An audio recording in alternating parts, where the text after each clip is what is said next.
ദൈവനാമത്തിന് മഹത്വം ഉണ്ടാകട്ടെ. വീണ്ടും വരുന്നതിനായിരിക്കുന്ന യേശുക്രിസ്തുവിന്റെ നാമത്തിൽ ഒരിക്കൽ കൂടെ സ്നേഹവന്ദനം അറിയിക്കുന്നു. രാത്രിയിൽ ദൈവസന്നിധിയിൽ നിങ്ങളുടെ കരങ്ങളെ ഉയർത്തിയിരിക്കാൻ നിങ്ങൾക്ക് ദൈവം കൊടുത്ത മനസ്സോർത്ത് ഞാൻ ദൈവത്തെ സ്തുതിക്കുന്നു. രാത്രി കാലങ്ങളിൽ അങ്ങനെ ദൈവസന്നിധിയിൽ ഇരിക്കുന്ന ഭാഗ്യവാന്മാരാണെന്ന് ദൈവത്തിന് വചനം പറയുന്നുണ്ട്. അത് ഓർത്ത് ഞാൻ ദൈവത്തിന് സ്തോത്രം ചെയ്യും. കാരണം നാം രാത്രി ഇരിക്കുന്നു എന്നുള്ളതല്ല, നാം ആരുടെ സന്നിധിയിൽ ഇരിക്കുന്നു എന്നുള്ളതാണ്. നമ്മൾ ആരെയാണ് കേൾക്കുന്നത് എന്നുള്ളതാണ് വളരെ പ്രാധാന്യമുള്ള കാര്യം. രാത്രിയിൽ മദ്യപിക്കുന്നവരുണ്ട്, രാത്രിയിൽ പലവിധ മോശമായ ആക്ടിവിറ്റീസ് ചെയ്യുന്നവർ പലരുണ്ട്. എന്നാൽ അതിൻ്റെ എല്ലാം മധ്യത്തിൽ ദൈവത്തെ അന്വേഷിപ്പാൻ ദൈവം തന്ന മനസ്സോർത്ത് ഞാൻ ദൈവത്തിന് സ്തോത്രം ചെയ്യും. ഞാൻ ഈ കഴിഞ്ഞ ദിവസങ്ങളിൽ എനിക്ക് തോന്നുന്നു ഒരിക്കൽ ഞാനിവിടെ നിങ്ങളോട് ഷെയർ ചെയ്തെന്ന് തോന്നുന്നു.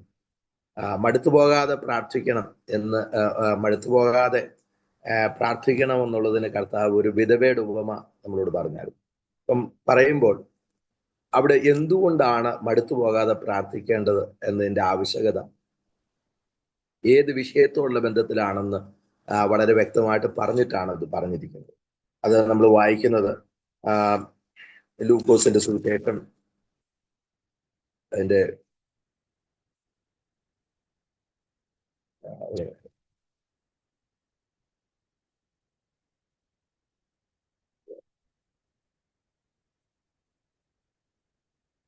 18-ാം അധ്യായം ഒന്നുകൊണ്ടുള്ള വാക്യം.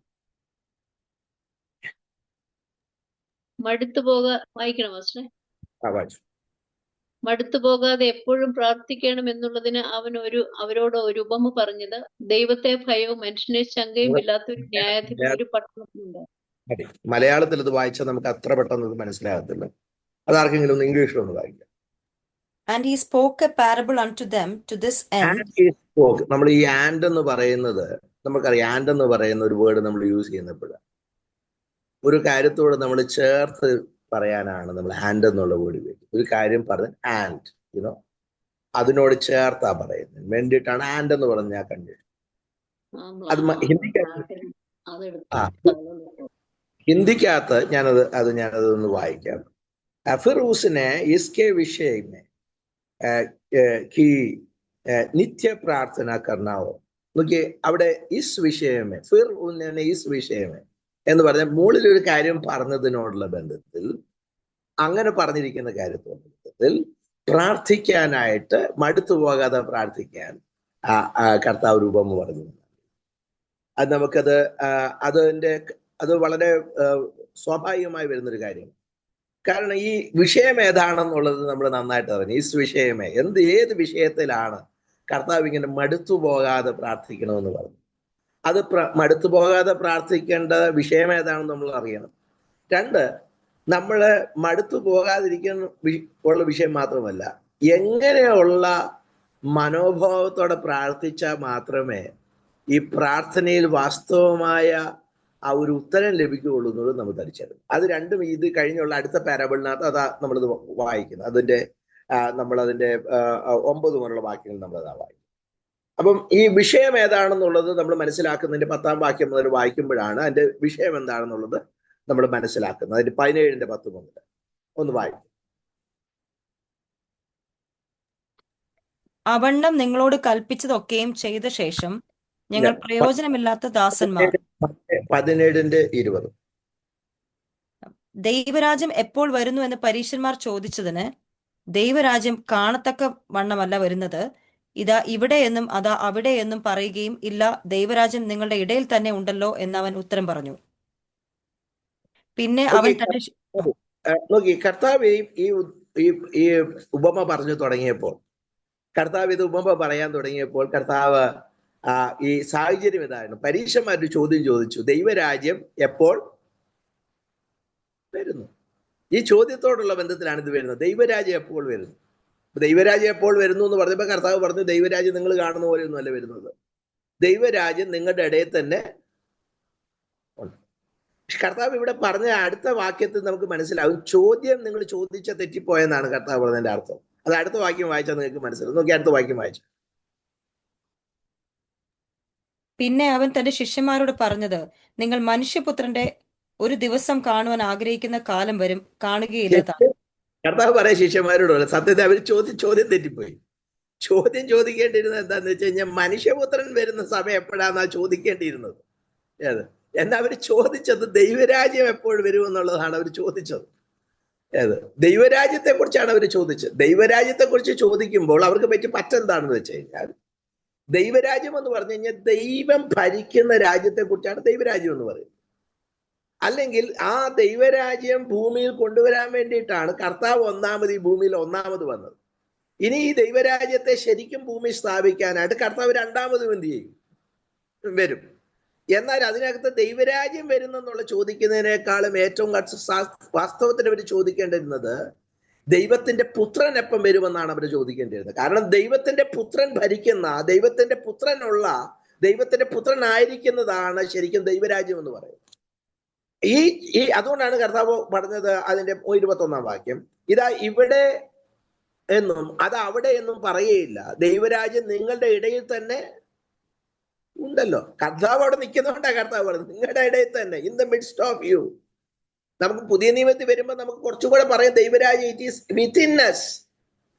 നമ്മുടെ ഉള്ളിൽ തന്നെ ഉണ്ടല്ലോ എന്ന് വേണമെങ്കിൽ നമുക്ക് പറയാം. കാരണം യേശു കർത്താവ് നമ്മുടെ ഹൃദയങ്ങളിൽ കർത്താവായി വിശുദ്ധീകരിച്ചിട്ടുണ്ടെങ്കിൽ, യേശു ക്രിസ്തു നമ്മുടെ ജീവിതത്തിന്റെ കർത്താവാണെങ്കിൽ, തീർച്ചയായിട്ടും ദൈവം നമ്മുടെ ഹൃദയത്തെ നമ്മുടെ ജീവിതത്തെ ഭരിക്കാൻ തുടങ്ങി എന്നാണ് അതിന്റെ അർത്ഥം.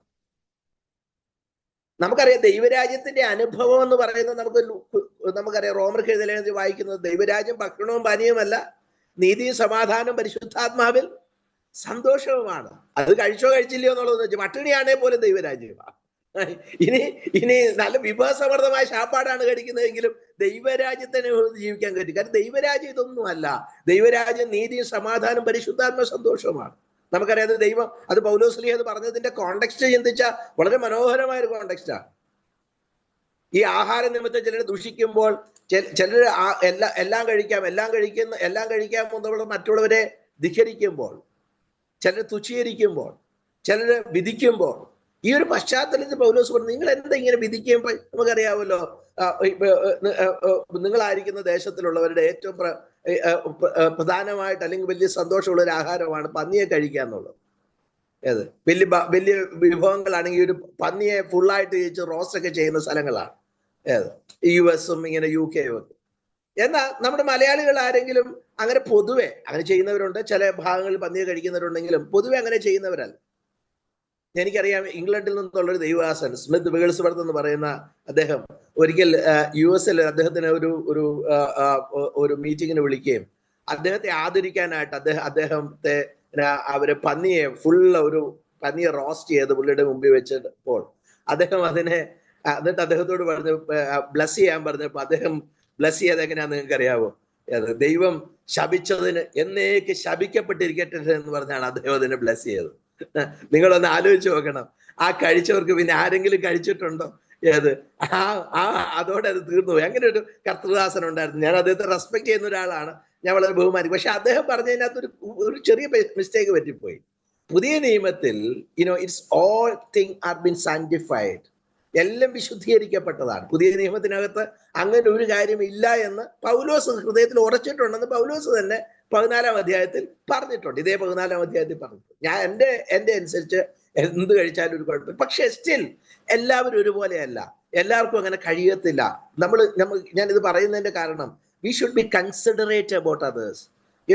നമ്മളെ കുറിച്ച് മാത്രം ഒത്തിരി ചിന്തിക്കാതെ വല്ലവരെയും കുറിച്ചൊക്കെ ഒന്ന് ചിന്തിക്കുന്നത് നല്ലതാണ് എന്നാണ് ഞാൻ പറഞ്ഞതിന്റെ അർത്ഥം. എന്ന് വെച്ച് കഴിഞ്ഞാൽ അങ്ങനെയൊക്കെ പറ്റിയിട്ടുണ്ട്. എനിക്ക് പറ്റിയിട്ടുണ്ട്. ഞാൻ വേറൊരു ബാച്ചറായിരുന്ന സമയത്ത് ഒരു ദിവസം ഒരു വീട്ടിൽ ഞാൻ കഴിക്കാൻ വേണ്ടി ചെന്നപ്പോഴത്തേക്ക് ഞാൻ അന്ന് എനിക്കൊന്ന് രാവിലെ ഒന്നും കഴിച്ചില്ല. എനിക്ക് വിശന്നിട്ട് കത്തിയിരിക്കുക. ഞാൻ ചെന്ന ഉടനെ ശാപ്പാട് വെച്ചപ്പോൾ ഞാൻ വേറെ ഒന്നും ഓർത്തില്ല, പ്രാർത്ഥിച്ച് നേരെ അങ്ങ് കഴിക്കാനായിട്ട് തുടങ്ങി. അപ്പോൾ എൻ്റെ ഒരു സ്നേഹിതൻ എന്നെ കറക്റ്റ് ചെയ്ത് എന്നോട് പറഞ്ഞു, ബിജോ അതെ ബെല്ലോർക്കൊന്ന് വിളമ്പി കൊടുത്തുകൊണ്ട് ഒരു നഷ്ടവും ഇല്ല എന്ന് പറഞ്ഞു.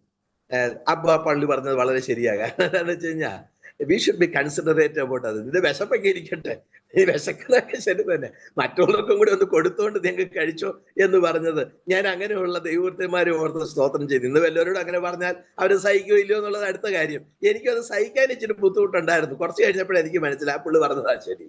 ഞാൻ പറഞ്ഞതിന് കാരണം we have to be considerate about others. മറ്റുള്ളവരെ കുറിച്ചിട്ട് നമുക്ക് ഇഷ്ടമാണ് അതുകൊണ്ട് ആണെന്നുള്ളതല്ല കാര്യം. ഇതൊക്കെ നമ്മൾ ചിന്തിക്കുന്നത് നല്ലതാണ്. കാരണം പൗലോസ് പറയുന്നത് പോലെ തിമോഥെയോസിനെ കുറിച്ച് പറയുന്നത് എല്ലാവരും സ്വന്തം ഗുണമത്രേ നോക്കുന്നത്. എന്നാ ഒരു പിതാവിനെ ശുശ്രൂഷിക്കുന്ന പോലെ അവൻ ശുശ്രൂഷിച്ചത്. അത് മാത്രമല്ല, നമ്മൾ ഓർക്കേണ്ട കാര്യം, we are in a community. നമ്മളൊരു ബോഡി ഓഫ് ക്രൈസ്റ്റ് എന്ന് പറഞ്ഞു കഴിഞ്ഞാൽ ഒരു കുടുംബമായിട്ടാണ് ദൈവം നമ്മൾ ആക്കി വെച്ചിരിക്കുന്നത്. അതുകൊണ്ട് നമ്മളത് കൺസിഡറേറ്റ് ആയിരിക്കണം. ഞാൻ പറഞ്ഞു വന്ന സബ്ജക്റ്റ് അതല്ല. നമുക്ക് അങ്ങനെ ദൈവം പുതിയ നിയമത്തിനകത്ത് അങ്ങനെ ഒരു ശാപഗ്രസ്തമായ ഒരു സാധനമില്ല. എല്ലാം ദൈവത്തെ വിശുദ്ധീകരിക്കണം. അതുകൊണ്ടാണ് പൗലോസ് പറഞ്ഞത് ദൈവരാജ്യം ഭക്ഷണവും പാനീയവുമല്ല, നീതിയും സമാധാനവും പരിശുദ്ധാത്മാവിൽ സന്തോഷവുമാണ്. അത് വളരെ, ആ വാക്കുകളൊക്കെ വളരെ ചേർന്ന് ചിന്തിക്കേണ്ടതാണ്. നീതി, സമാധാനം, പരിശുദ്ധാത്മ. അതിന്റെ നമുക്കറിയാം, വിശ്വാസത്താൽ റോമർക്ക് എഴുതിയ ലേഖനത്തിൽ വിശ്വാസത്താൽ നീതീകരിക്കപ്പെട്ട. അപ്പൊ നീതീകരിക്കപ്പെട്ടവർക്ക് എന്ത് കിട്ടും?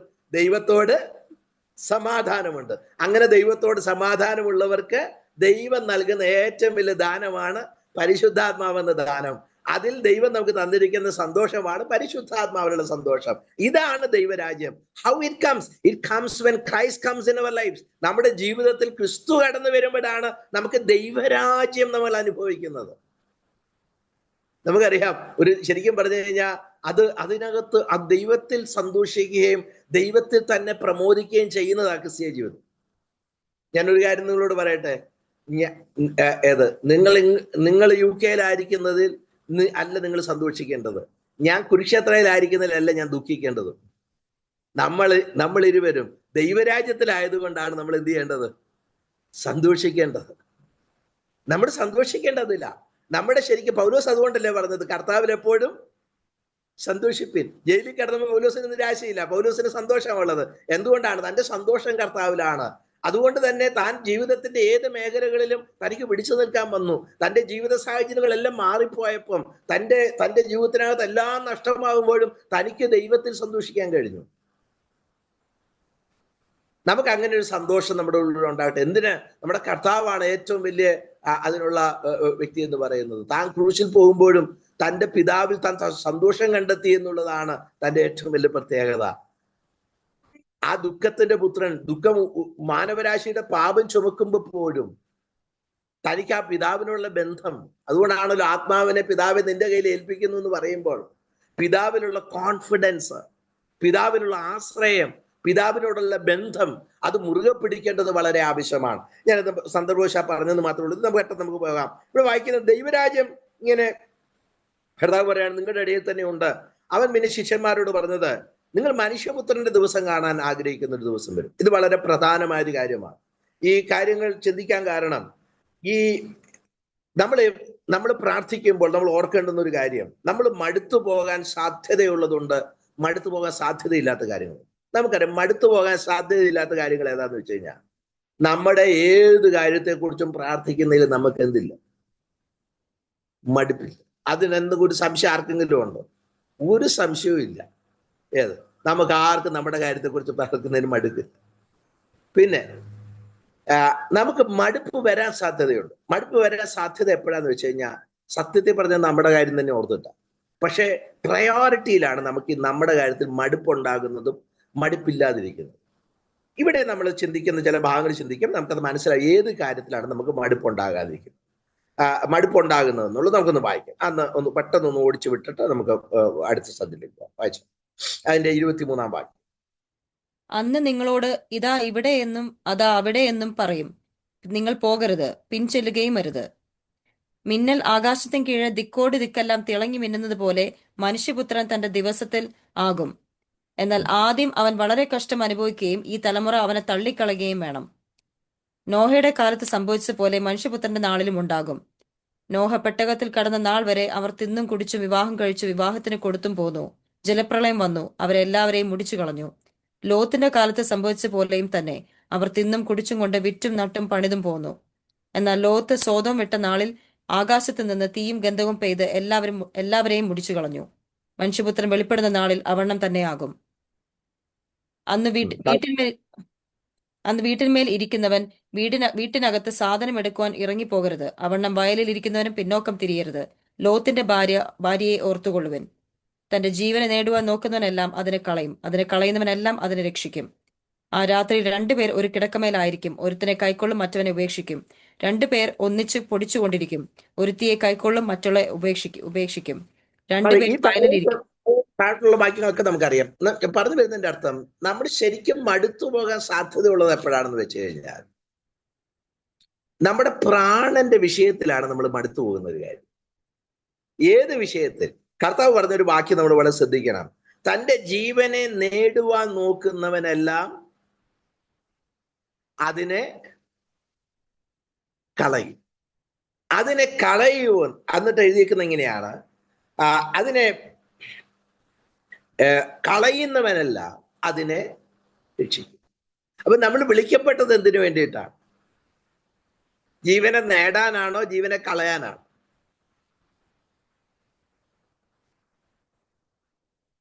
ഞാൻ പറയാം ജീവനെ നേടാനാ വിളിച്ചത്. പക്ഷെ പ്രശ്നം അതിന്റെ മാർഗമാണ് പ്രശ്നം. അതിന്റെ മാർഗം ജീവനെ കളയുക എന്നുള്ളതാണ്. നമ്മൾ മടുക്കുന്നത് എവിടെയാണെന്ന് വെച്ചാൽ നമ്മുടെ ജീവനെ നേടാൻ നമുക്കൊരു മടുപ്പുമില്ല, അല്ലെ? നമ്മുടെ ജീവനെ അല്ലെങ്കിൽ നമ്മുടെ സ്വയത്തെ തൃപ്തിപ്പെടുത്തുന്ന ഏത് കാര്യത്തിനും പ്രാർത്ഥിക്കാനായിട്ട് നമുക്കൊരു മടുപ്പുമില്ല. എന്നാൽ നമ്മുടെ സ്വയത്തെ തൃപ്തിപ്പെടുത്താതെ അതിനെ ക്രൂശിന്റെ ആ ക്രൂശിൽ തന്നെ അതിനെ വെച്ചുകൊള്ളുവാൻ, അതിനെ കർത്താവിനോടുകൂടെ ക്രൂശിക്കപ്പെട്ടതായി എണ്ണുവാൻ, അത് ഞാൻ മരിച്ചു എന്ന് എണ്ണുന്നതിന് അത് നമ്മൾ വളരെ മടുപ്പുണ്ടാക്കുന്ന കാര്യം. നമ്മൾ വിചാരിക്കും എത്ര കാലം ഞാൻ ഇങ്ങനെ ക്രൂശിക്കപ്പെട്ടവനായി ജീവിക്കും, എത്ര കാലം ഞാൻ എപ്പോഴും പൗലോസ് പറഞ്ഞു ഞാൻ ക്രിസ്തുവിനോടുകൂടെ ക്രൂശിക്കപ്പെട്ടിരിക്കുന്നു, എത്ര കാലം ഞാൻ ഇങ്ങനെ ക്രൂശിക്കപ്പെട്ടവനായിട്ട് ജീവിക്കും. നമുക്കറിയാം നമ്മുടെ കർത്താവിനെ പിശാച് അവസാന റൗണ്ട് പരീക്ഷിച്ചത് എങ്ങനെയാണെന്ന് വെച്ച് കഴിഞ്ഞില്ല. ലാസ്റ്റ് പരീക്ഷ അതായിരുന്നു. നീ ഇങ്ങനെയൊക്കെ ദൈവത്തിനാണെങ്കിൽ ക്രൂശിന്ന് ഇറങ്ങിയോ? നമ്മളോട് ആരും പറയണ്ട, നമ്മൾ തന്നെ ഇറങ്ങി അങ്ങ് വരികയല്ലേ. നമ്മളോട് പ്രത്യേകിച്ച് ആരും ഒന്നും പറയുമൊന്നും വേണ്ട. ആരെങ്കിലും പറയാൻ കേട്ട് കൂടെ അവസരം തന്ന ഒരു താങ്ക് യു കൂടെ പറഞ്ഞിട്ട് ഇറങ്ങി. നമുക്ക് ശരിക്കും പറഞ്ഞു കഴിഞ്ഞാൽ this is the place where we really get weird of praying. ഈ ഏരിയയിലാണ് നമ്മുടെ പ്രശ്നം. ശരിക്കും പറഞ്ഞു കഴിഞ്ഞാൽ നമ്മുടെ പ്രശ്നങ്ങൾ ഒരു വലിയ പ്രശ്നങ്ങളൊന്നുമല്ല. കർത്താവ് പറഞ്ഞു പ്രശ്നം ഉണ്ടാകാതിരിക്കത്തില്ല എന്ന് കർത്താവ് പറഞ്ഞിട്ടുണ്ട്. ഈ പ്രശ്നം ഇങ്ങനെ തന്നെ ഉണ്ടാവും. പക്ഷേ അതിപ്പോ നമ്മൾ ഈ പറയുന്ന സബ്ജക്റ്റ് ഒരു കോൺട്രവേഴ്സി സബ്ജക്റ്റ് ആണ്. ഇപ്പൊ നമ്മൾ ഒരു പ്രീ ട്രിബുലേഷൻ ആംഗിളിൽ നമ്മൾ ചിന്തിച്ചു നോക്കുകയാണെങ്കിൽ ഈ ഭാഗങ്ങളിൽ അത് വലിയ പ്രസക്തിയുള്ള കാര്യങ്ങളല്ല. കാരണം ഇതൊക്കെ യഹൂദന്മാരുള്ള ബന്ധത്തിലുള്ള കാര്യം. എന്നാൽ അങ്ങനെയാണെങ്കിൽ പോലും എന്തെങ്കിലും ആകട്ടെ, പക്ഷേ നമ്മുടെ ദൈനംദിന ജീവിതത്തിൽ ഇങ്ങനെയുള്ള സാഹചര്യങ്ങളിൽ കൂടെ നമ്മൾ കടന്നു പോകുമ്പോൾ നമുക്ക് അതിനുള്ള പ്രശ്നങ്ങളുണ്ട്. ഇവിടെ ഈ ലോത്തിന്റെ ഭാര്യ ഓർത്തോളൂ എന്ന് പറഞ്ഞിരിക്കുന്നത് അത് എല്ലാവരോടുമുള്ള എന്നേക്കുമുള്ള ഒരു ദൈവാലോചനയാണ്. ആ കാലഘട്ടത്തിൽ നമ്മൾ അയക്കുക. അവർ തിന്നും കുടിച്ചും അവർ വിറ്റും നട്ടും പണിതും ഒക്കെ പോന്നു. അവർക്ക് ഒരു കുഴപ്പവുമില്ല. ലോത്തിന്റെ കാലത്ത് നോഹയുടെ കാലത്ത് പോലെ ഒരു നല്ലൊരു കാലത്താണ് നമ്മൾ താമസിക്കുന്നത്. പിന്നെ നമ്മുടെ ആകപ്പാടുള്ള വെപ്രാളവും പേടിയനെ വല്ല യുദ്ധമൊക്കെ വന്ന് ഇതിൽ ഉള്ളതെല്ലാം കൂടെ പോയാൽ അതൊക്കെ ആലോചിക്കും. എന്നെ അത് ആലോചിക്കായിരിക്കും നല്ല. അതിന് മുമ്പ് കർത്താവ് ഇനി ഒന്ന് വന്നിട്ട് എങ്ങനെയെങ്കിലും ഇവിടെ നിന്ന് പോയാൽ മതി എന്നുള്ളതാണ് നമ്മുടെയൊക്കെ പ്രാർത്ഥന. കാരണം ഇതൊക്കെ വരുന്നതിന് മുമ്പേ അങ്ങ് പോയി കഴിഞ്ഞാൽ പിന്നെ പ്രശ്നമില്ലല്ലോ. പ്രത്യാശ കൊണ്ടല്ല നല്ല ശതമാനം ആമേൻ യേശുവെ വേഗം വരണമെന്ന് പറയുന്നത്, പേടിച്ചിട്ടാ പറയുന്നത്. അതുകൊണ്ടാണ് നമ്മൾ എന്താ പറഞ്ഞ ഈ കയറ്റം കയറുന്ന പോലെ ആമേൻ കർത്താവെ വരുന്നതെന്ന് പറയുന്ന എക്സൈറ്റ്മെന്റിലല്ല ഈ പറയുന്നത്.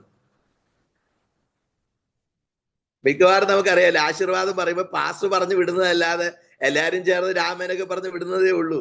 അതാകെ ഒരു എക്സൈറ്റ്മെന്റ് ഒന്നുമില്ല. കാരണം മീറ്റിംഗ് തീരണമെങ്കിൽ പിന്നെ ഇതൊക്കെ പറഞ്ഞിട്ട് പോകണമല്ലോ എന്നുള്ളത് അങ്ങ് ഓർക്കുക. It's not like that.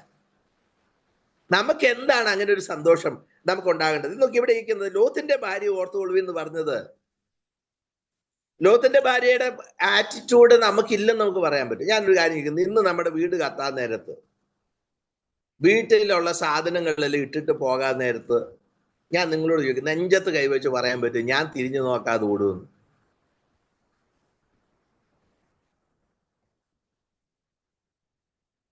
എത്ര വട്ടം തിരിഞ്ഞു നോക്കുന്നുള്ളത് ഓർത്താൽ മതി.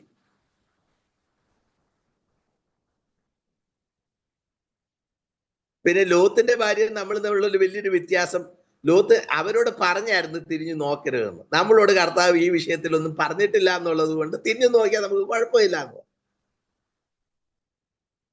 പക്ഷെ ന്യായവിധിയോടുള്ള ബന്ധത്തിൽ ചിന്തിക്കും, ഈ നശിച്ചു പോകുന്ന വസ്തുക്കളോടുള്ള നമ്മുടെ മനോഭാവം നമ്മളോട് തിരിഞ്ഞു നോക്കാൻ കർത്താവ് പറഞ്ഞിട്ടില്ല എന്ന് പറയാൻ പറ്റത്തില്ല. തിരിഞ്ഞു നോക്കരുതെന്ന് കർത്താവ് പറഞ്ഞത് അത് ലോത്തിന്റെ ഭാര്യയോട് മാത്രമല്ല, നമ്മൾ ഓരോരുത്തരോടും ദൈവം പറഞ്ഞത്. അതാ സ്മിത്ത് വിഗേഴ്സ്വർത്തിന്റെ ആറ്റിറ്റ്യൂഡ് നമുക്ക് വേണമെന്ന് പറഞ്ഞു. ഞാൻ അദ്ദേഹത്തെ റെസ്പെക്ട് ചെയ്യുന്ന കാര്യത്തില്ല. അദ്ദേഹത്തിന്റെ ചിന്തയനുസരിച്ച് ശപിക്കപ്പെട്ടത് എപ്പോഴും ശപിക്കപ്പെട്ടതായിരിക്കും. ദാറ്റ് ആറ്റിറ്റ്യൂഡ്, അദ്ദേഹത്തിന്റെ ഡോക്ടറൽ വ്യൂ അല്ല, ആറ്റിറ്റ്യൂഡ്. അതങ്ങനെയാണെങ്കിൽ പിന്നെ തിരിഞ്ഞു നോക്കേണ്ട കാര്യമില്ല. അങ്ങനെയാണെങ്കിൽ ഇതിനെ ഒന്നും തിരിഞ്ഞു നോക്കേണ്ട കാര്യം വരുന്നില്ല. നമ്മൾ ഹൗ വ്യൂ ദ തിങ്സ്, നമ്മൾ അതിനെ പ്രഷ്യസ് ആയിട്ട് കാണുന്നുണ്ടെന്നുള്ളതിന്റെ തെളിവാണത്. നമ്മൾ ഇന്ന് പലതിനെയും ദൈവം കാണുന്നത് പോലെ കാണാത്തടുത്തോളം നമുക്ക് മുന്നോട്ട് പോകാൻ കഴിയത്തില്ല. പൗലോസ് പറയുന്നത്, ഞാൻ പിൻപിലുള്ളതിനെ മറന്ന് മുൻപിലുള്ളതിലെ കാഞ്ഞും കൊണ്ട് ക്രിസ്തുയേശുവിൽ ദൈവത്തിന്റെ പരമവിളിയുടെ വിരുദിനെ ലക്ഷ്യമാക്കി ഓടുന്നു. I forget what is behind me. നോക്കിയേ, ഇത് വായിക്കാം. എന്നിട്ടാ കർത്താവ് പറഞ്ഞത്, അതിന്റെ 18-ന്റെ 1-ാം വാക്യം നമുക്ക് വായിക്കാം. മടുത്തു പോകാതെ എപ്പോഴും പ്രാർത്ഥിക്കണം എന്നുള്ളതിന് അവൻ അവരോട് ഒരു ഉപമ പറഞ്ഞത്. അതാ ഞാൻ പറഞ്ഞത്. എന്നിട്ട് അതിനുശേഷം അവൻ അവരോട് ഒരു ഉപമ അതിനുള്ള ബന്ധത്തിൽ പറഞ്ഞു. അതാ ഇന്ത്യക്കകത്തത് വളരെ വ്യക്തമായിട്ട് പറഞ്ഞു. ഈ വിഷയമേ, ഈ കാര്യത്തിൽ കർത്താവ് മടുത്തു പോകാതെ പ്രാർത്ഥിക്കണം എന്നുള്ളൊരു കാര്യം പറഞ്ഞു. അത് അങ്ങനെ തന്നെയാണെന്നുള്ളതിന്റെ തെളിവാണ് നമുക്ക് അതിന്റെ അവസാന വാക്യം, അതിന്റെ 8-ാം വാക്യം. നമുക്കറിയാം. ഉപമ മുഴുവൻ ഞാൻ പറയേണ്ട കാര്യം നിങ്ങൾക്ക് എന്നെക്കാൾ നന്നായിട്ട് അറിയാം. അതൊന്ന് വായിച്ചാട്ടെ. അതിന്റെ 7-ഉം 8-ഉം വാക്യം ഒന്ന് വായിക്കും. ദൈവമോ രാപ്പകൽ തന്നോട് നിലവിളിക്കുന്ന തന്റെ വൃദ്ധന്മാരുടെ കാര്യത്തിൽ ദീർഘക്ഷമയുള്ളവൻ ആയാലും തന്നോട്, അപ്പൊ രാത്രിയും പകലും നിലവിളിക്കുന്ന വൃദ്ധന്മാരുണ്ടെന്നുള്ള കാര്യം പുസ്തകത്തിൽ നേരത്തെ എഴുതിയിട്ടുണ്ട്. രാപ്പകൽ തന്നോട് നിലവിളിക്കുന്ന വൃദ്ധന്മാരുടെ കാര്യത്തിൽ എന്താ? ദീർഘക്ഷമയുള്ളവനായാലും. ചിലപ്പം കാര്യങ്ങൾ ഇച്ചിരി താമസിച്ചാലും ഈ പറഞ്ഞ പ്രാർത്ഥനയ്ക്കൊന്നും മറുപടി കിട്ടാതെ പോകയില്ല. ദീർഘക്ഷമയുള്ളവനായാലും അവരെ പ്രതിക്രിയ നടത്തി രക്ഷിക്കുകയില്ലയോ? പ്രതിക്രിയ നടത്തി രക്ഷിക്കയില്ലയോ? കർത്താവ് ഒരു ചോദ്യം ചോദിക്കുക. നിങ്ങൾക്ക് തോന്നുന്നുണ്ടോ രക്ഷിക്കാതെ പോകുന്നു? തീർച്ചയായിട്ടും ഉത്തരം കിട്ടും. ഉറപ്പായിട്ട് ഉത്തരം കിട്ടും. എന്നിട്ട് കാരണം അത് അടുത്ത വാക്യത്തിൽ ഉത്തരം പറയാ. 8-ാം വാക്യം. വേഗത്തിൽ അവരെ പ്രതിക്രിയ നടത്തി രക്ഷിക്കും എന്ന് ഞാൻ നിങ്ങളോട് പറയുന്നു. പ്രതിക്രിയ നടത്തി രക്ഷിക്കുമെന്ന് ഞാൻ നിങ്ങളോട് പറയുന്നു. പക്ഷെ പ്രശ്നം അതല്ല. അടുത്ത വാക്യം. എന്നാൽ മനുഷ്യപുത്രൻ വരുമ്പോൾ അവൻ ഭൂമിയിൽ വിശ്വാസം കണ്ടെത്തുമോ എന്ന് കർത്താവ് പറഞ്ഞു. എന്നാൽ മനുഷ്യപുത്രൻ വരുമ്പോൾ, നമുക്കറിയാം കർത്താവ് പറഞ്ഞ സബ്ജക്റ്റ് മനുഷ്യപുത്രൻ വരുന്നതിന്റെ കാര്യമാണ്. മനുഷ്യപുത്രന്റെ ഒരു ദിവസം കാണാൻ നിങ്ങൾ ആഗ്രഹിക്കും.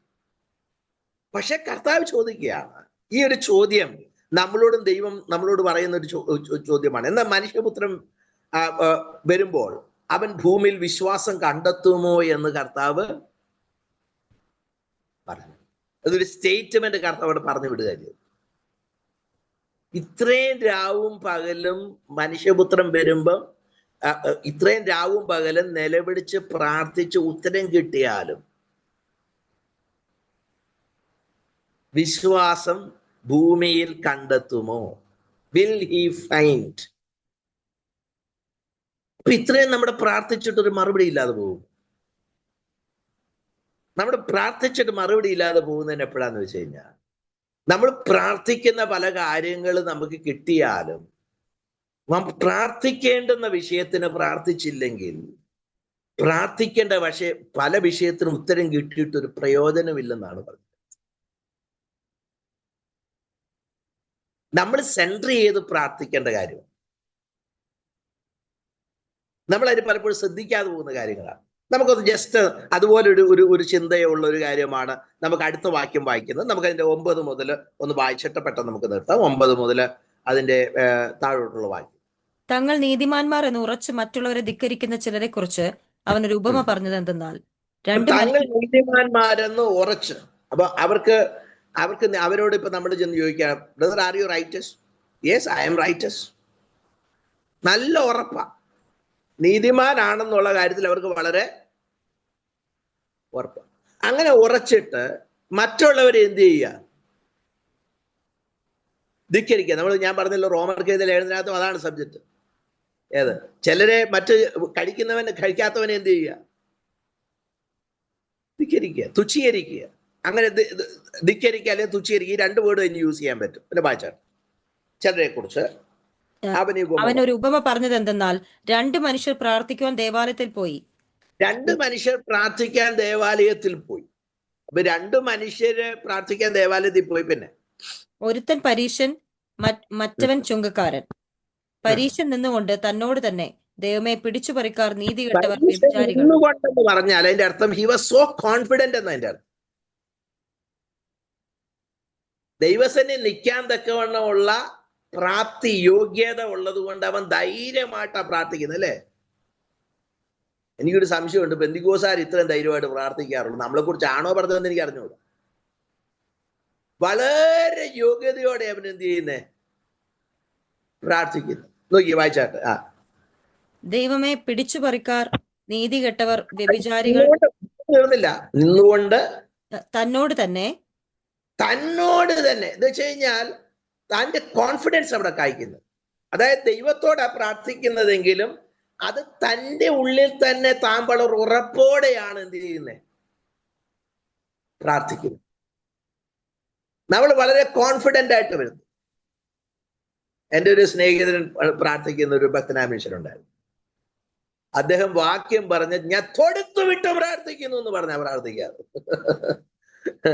വാക്യത്തെ തൊടുത്തു വിട്ടാ പ്രാർത്ഥിക്കുന്നത്. കോണ്ടിനെന്റൽ മിസൈൽ പോലെയാണ് പുള്ളിയുടെ പ്രാർത്ഥന പോകും. ഏത്? ഈ അമേരിക്കക്ക് ഇപ്പൊ കണ്ടുപിടിച്ച് വരുന്നതേ ഉള്ളൂ. നമ്മൾ ഉപദേശിമാര് നേരത്തെ കണ്ടുപിടിച്ചതൊക്കെ. Very confident. ഞാൻ അതിനെ നിങ്ങൾ തെറ്റിദ്ധരിക്കരുത്, ഞാൻ കളിയാക്കി പറഞ്ഞതല്ല. And it's very positive. പക്ഷെ പ്രശ്നം എവിടെയാണെന്നുള്ളത് കോൺഫിഡൻസിനകത്തുള്ളതല്ല. when it become a wrong confidence. നോക്കിയേ, വായിച്ചാട്ടെ. തന്നോട് തന്നെ, ദൈവമേ. വായിച്ചു.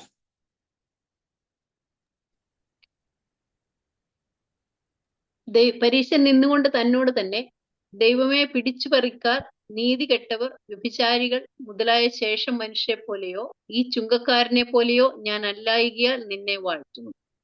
ഞാൻ നിന്നെ വാഴ്ത്തുക. അത് നന്ദിയോടെ സ്തുതിച്ചുകൊണ്ടാണ് തന്റെ പ്രാർത്ഥന പറയുന്നത്. ഞാൻ പറയട്ടെ, ഒരു പരീശനാണെങ്കിൽ അതിന്റെ എല്ലാ കറക്റ്റ് അത് എങ്ങനെ വായിക്കും? വിത്ത് താങ്ക്സ് ഗിവിങ്. നമുക്കറിയാമല്ലോ, നിങ്ങളുടെ ആവശ്യങ്ങളെ എങ്ങനെ അറിയിക്കണം? സ്തോത്രത്തോടെ അറിയിക്കണമെന്ന് പറയല്ല, സ്തോത്രത്തോടെ അങ്ങ് അറിയിക്കുക. സ്തോത്രത്തോടെ ആളങ്ങ് കാര്യങ്ങൾ അങ്ങ് അറിയിക്കുക. അറിയിക്കുമ്പോൾ താൻ വളരെ എന്തൊരു കാഴ്ചപ്പാടാണ് അദ്ദേഹത്തിനുള്ളതെന്ന് അറിയാമോ? അവിടെ വായിക്കുന്നത് അദ്ദേഹം പറയാണ്, പിടിച്ചു പറിക്കാർ, നീതി കെട്ടവർ, വ്യഭിചാരികൾ മുതലായ ശേഷം മനുഷ്യരെ പോലെ. ഞങ്ങൾ അങ്ങനെ ഹിന്ദുക്കളോ മുസ്ലിംസോ കത്തോലിക്കരോ യാക്കോബക്കാരോ ഒന്നും അല്ലാത്തത് അങ്ങനെ ഒന്നും അല്ലല്ലോ കർത്താവിന് അതറിയാം, എനിക്കും അതറിയാം. നമുക്ക് രണ്ടുപേർക്കും അത് ഒരുപോലെ എന്ത് ചെയ്യാം? ഇതെല്ലാം അറിയാവുന്ന കാര്യമാണല്ലോ. കർത്താവിനെ പറഞ്ഞ് പഠിപ്പിക്കുക. നമ്മളറിയാം, നമ്മൾ എന്തെല്ലാം വിഷയങ്ങൾ പ്രാർത്ഥനയിലൂടെ കർത്താവിനെ പഠിപ്പിക്കാറുണ്ടെന്ന് അറിയാമോ? നമ്മൾ ശ്രദ്ധിച്ചു നോക്കിയിട്ടില്ല. നമ്മൾ ശ്രദ്ധിച്ചു നോക്കിയാൽ നമ്മൾ പഠിപ്പിച്ച കാര്യങ്ങളൊക്കെ ഭയങ്കര കാര്യങ്ങളാണ്. ഒന്ന് വായിച്ചാൽ. ശേഷം മനുഷ്യരെ പോലെയോ, പിന്നെ അല്ലായികയാൽ ഞാൻ നിന്നെ വാഴ്ത്തുന്നു. ചുങ്കക്കാരനെ പോലെ അല്ലായി. ഞാൻ ചോദിക്കട്ടെ, ഈ അടുത്ത വാക്യം ചുങ്കക്കാരൻ ദൂരത്ത് നിന്ന് മാറത്തടിച്ചെന്നാ വെക്കുന്നത്. അപ്പൊ ഈ പുള്ളി ഏറ്റവും പുറകിലാണ് നിന്ന് അടിച്ചത്, പ്രാർത്ഥിച്ചുകൊണ്ടിരുന്നു. ഈ പുള്ളി നേരെ മുന്നിൽ പോയിരിക്കുന്നു. ഈ മുന്നിലുള്ള പാർട്ടി എങ്ങനെ പുറകിലുള്ളവനെ കണ്ടത്? ഞാൻ പറയട്ടെ, ഇത്രമാത്രം വിദൂര കാഴ്ചപ്പാടുള്ള ഒരു വ്യക്തി വേറെ കാണിയത്.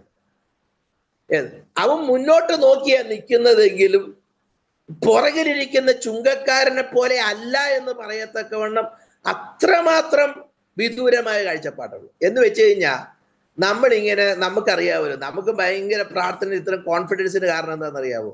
മറ്റവനൊക്കെ എന്നാ ചിന്തിക്കുന്നത് പോലും നമുക്ക് നന്നായിട്ട് അറിയാം. ഇതെല്ലാം വെച്ചോണ്ടാ നമ്മൾ ധൈര്യമായിട്ട് പ്രാർത്ഥിക്കുന്നത്. കർത്താവെ, ഈ അടുത്തിരിക്കുന്ന പായയിലിരിക്കുന്നവന്റെ ചിന്താഗതി എന്താണെന്നും പോലും എനിക്ക് നന്നായിട്ട് അറിയാം. I am so wonderful person. നമുക്ക് ഇവിടെ വായിച്ചോട്ടെ, എന്നിട്ട് അങ്ങനെ എന്നിട്ട് പറയാം, ചുങ്കക്കാരനെ പോലെ ഞാൻ അല്ലായിയാൾ നിന്നെ വാഴ്ത്തുന്നു. ആ പറഞ്ഞതിനകത്ത് അതിൽ തന്നെ എന്തെങ്കിലും തെറ്റുണ്ടോ? നിങ്ങളൊന്ന് ആലോചിച്ച് നോക്കി. അവൻ കള്ളമാണോ പറഞ്ഞത്? അവൻ പറഞ്ഞതിൽ എന്തെങ്കിലും ഗ്രാമർ മിസ്റ്റേക്ക് ഉണ്ടോ? എന്തെങ്കിലും അല്ലാത്ത മിസ്റ്റേക്ക് ഉണ്ടോ? ഇല്ല. അവനല്ല എന്നുള്ളത് അവന് വളരെ കോൺഫിഡന്റ് ആണ്. അതിന് കാരണമുണ്ട്. അതിന് അടുത്ത വാക്യമാണ് അതിന്റെ തെളിവ്. 12ാം വാക്യം. ആഴ്ചയിൽ 2 വട്ടം ഉപവസിക്കുന്നു, നേടുന്നതിലൊക്കെയും ഉപവസിക്കുന്നു. നേടുന്നതിനൊക്കെയും പതാരം കൊടുക്കുന്നു. നേടുന്നതൊക്കെ, അപ്പൊ നേടുന്ന വ്യക്തിയാണ്. നേടുന്നതിലൊക്കെയും എന്ത് ചെയ്യാറുമുണ്ട്? പതാരം കൊടുത്തു വരുന്നു എന്നിങ്ങനെ പ്രാർത്ഥിച്ചു. ഇത്രയും 2 ക്വാളിറ്റി ഉണ്ടെങ്കിൽ സഭയിലെ വിശ്വാസിയായിരിക്കാൻ ധാരാളം പോരെ നമുക്ക്.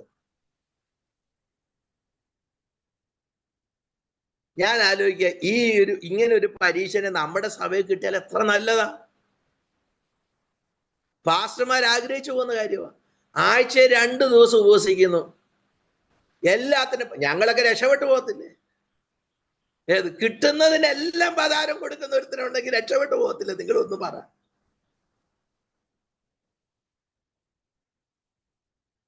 ശരിക്കും പറഞ്ഞു കഴിഞ്ഞാൽ കോർ കമ്മിറ്റിയിലല്ല, പുള്ളിയെ ശരിക്കും ഒരു വലിയ ലീഡറാണ്.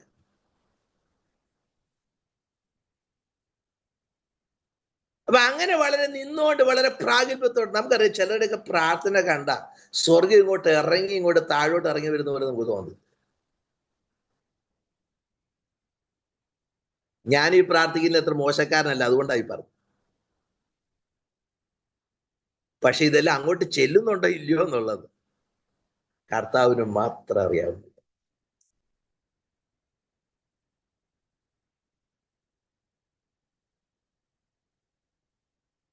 അതിന്റെ കാരണം എന്തുകൊണ്ടാണ് മടുത്തു പോകാതെ പ്രാർത്ഥിക്കേണ്ടതെന്ന്, അങ്ങനെ പ്രാർത്ഥിക്കുമ്പോൾ എന്താണ് അതിന്റെ അടിസ്ഥാന പ്രാർത്ഥനാ വിഷയമെന്നും ആ പ്രാർത്ഥനാ വിഷയം പറയുന്നവന്റെ മനോഭാവം എന്താണെന്നും തിരിച്ചറിയാതെ പ്രാർത്ഥിക്കുന്ന പ്രാർത്ഥനയുടെ അനന്തരഫലമാണ് നമ്മളിവിടെ കാണുന്നത്.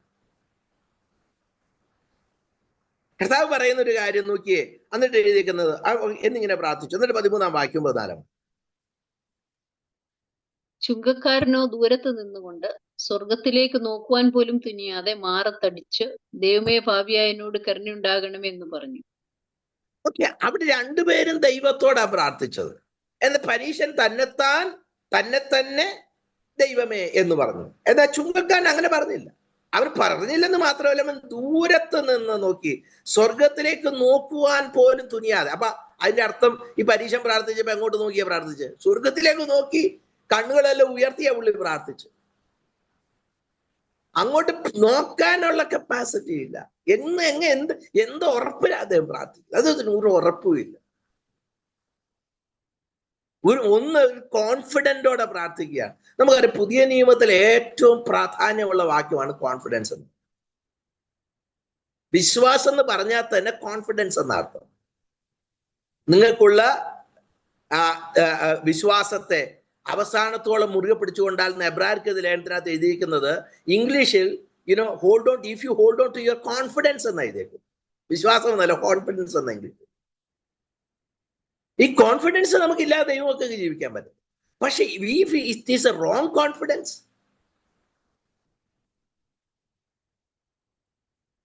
A confidence without brokenness before God, or confidence without in knowing the realities of life. അങ്ങനെയാണെങ്കിൽ നമ്മൾ തെറ്റായി പോകാൻ സാധ്യത. നോക്കി ഇവിടെ എഴുതിയിരിക്കുന്നത് പറയുന്നത് ഇങ്ങനെയാണ്: ചുങ്കക്കാരനെ നിന്നുകൊണ്ട് സ്വർഗത്തേക്ക് നോക്കുവാൻ പോലും തിരിയാതെ മാറത്തടിച്ച്, ദൈവമേ പാപിയായ എന്നോട് കരുണ ഉണ്ടാകണമേ എന്ന് പറഞ്ഞു. അദ്ദേഹത്തിന്റെ പ്രാർത്ഥനയിലുള്ള ഒറ്റ വിഷയം ഇതേ ഉള്ളൂ: പാപിയായ ഞാൻ, ആ എന്നോട് കരുണയുണ്ടാകണം. 2 വാക്കുകളാണ് ആ വാക്യത്തിനകത്ത്. ഒന്ന്, തൻ്റെ ബലഹീനമായ അവസ്ഥ. 2, കരുണ കാണിക്കുന്ന ദൈവത്തിന്റെ കരുണയുടെ ആ വലിപ്പം എന്ന് പറഞ്ഞ് അവിടെ വായിക്കുന്ന എങ്ങനെയാണ്? മാറത്തടിച്ച് അവൻ ദൈവത്തോട് ഉണ്ടാകണമെന്ന് പറഞ്ഞു. മാറത്തടിക്കുക.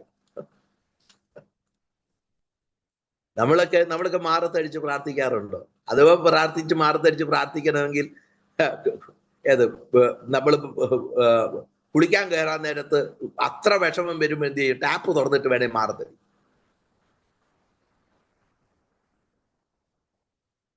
എന്നാ ആൻഡ്രൂ മൂരെ എന്ന് പറഞ്ഞൊരു ദൈവാസന്റെ ഒരു പുസ്തകത്തിൽ ഞാൻ വായിച്ചത് എന്താണെന്ന് വെച്ച് കഴിഞ്ഞാൽ നേരെ തിരിച്ച. പുള്ളി പറയുന്നത് 21-ാം നൂറ്റാണ്ടിലെ പരീക്ഷമാരിപ്പം ചുങ്കക്കാരൻ പ്രാർത്ഥിക്കുന്ന പോലെ പ്രാർത്ഥിക്കും. അവർക്കറിയാം ഇങ്ങനെ പ്രാർത്ഥിച്ചാൽ ദൈവം കേൾക്കുകയില്ലാന്ന് അറിയാവുന്നതുകൊണ്ട്. ഇപ്പോഴത്തെ പരീക്ഷമാര് നേരെ തിരിച്ചാ പ്രാർത്ഥിക്കുന്നത്. എന്ന് വെച്ച് കഴിഞ്ഞാൽ 4 പേര് കാണുകയെങ്കിൽ എന്ത് ചെയ്യും? എന്റെ ദൈവമേ, ഞാനൊരു പാപിയാണ് എന്ന് പറയുമ്പോൾ ഭയങ്കര താഴ്മയുള്ളവനാണ് നാട്ടുകാർക്കൊക്കെ തോന്നും. All these things are dangerous. Real transformation ആണ് ഇതിനകത്ത് ആവശ്യം. നമ്മൾ എങ്ങനെ പ്രാർത്ഥിക്കണമെന്ന് പഠിക്കുകയല്ല വേണ്ടത്, എന്ത് മാറ്റമാണ് നമ്മളിൽ ഉണ്ടാകേണ്ടതെന്ന് ശ്രദ്ധിച്ചാൽ മതി. പ്രാർത്ഥനയിലും ആരാധനയിലും എല്ലാത്തിലും മാറ്റും.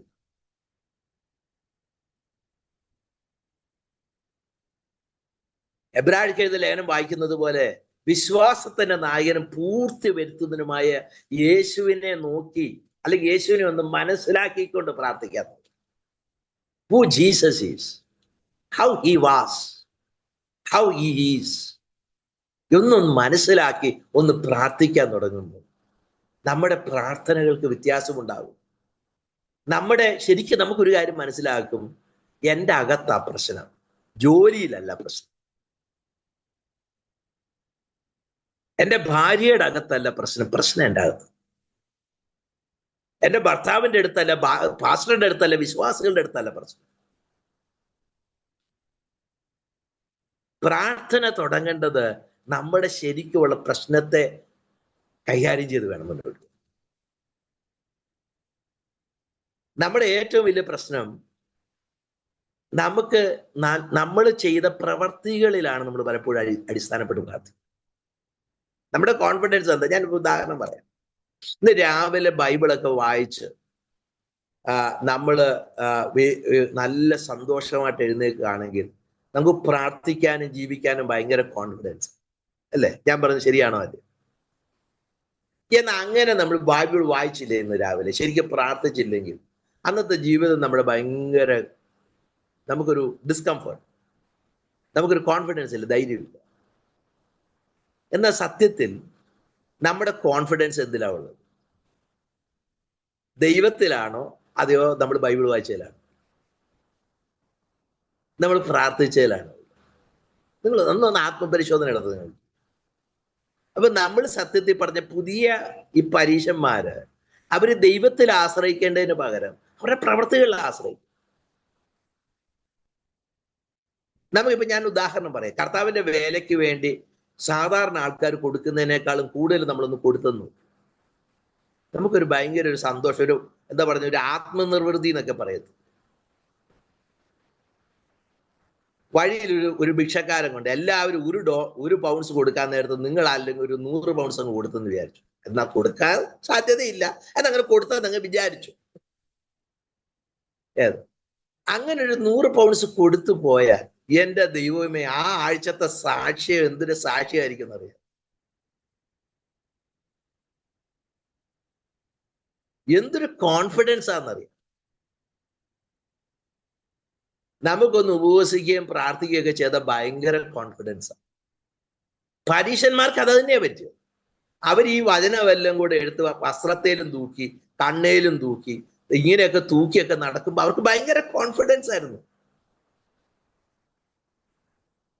അവർക്ക് ഏറ്റവും വലിയ പ്രശ്നം അവരുടെ പാപ സ്വഭാവത്തിൽ നിന്ന് പുറത്തു വരാനോ രൂപാന്തരപ്പെട്ട് യേശുവിനെ പോലെ ആകുന്ന കാര്യം അവർ ചിന്തിച്ചിട്ടില്ല. അങ്ങനെ ഒരു കാര്യത്തിനല്ല അവരുടെ പ്രാർത്ഥന.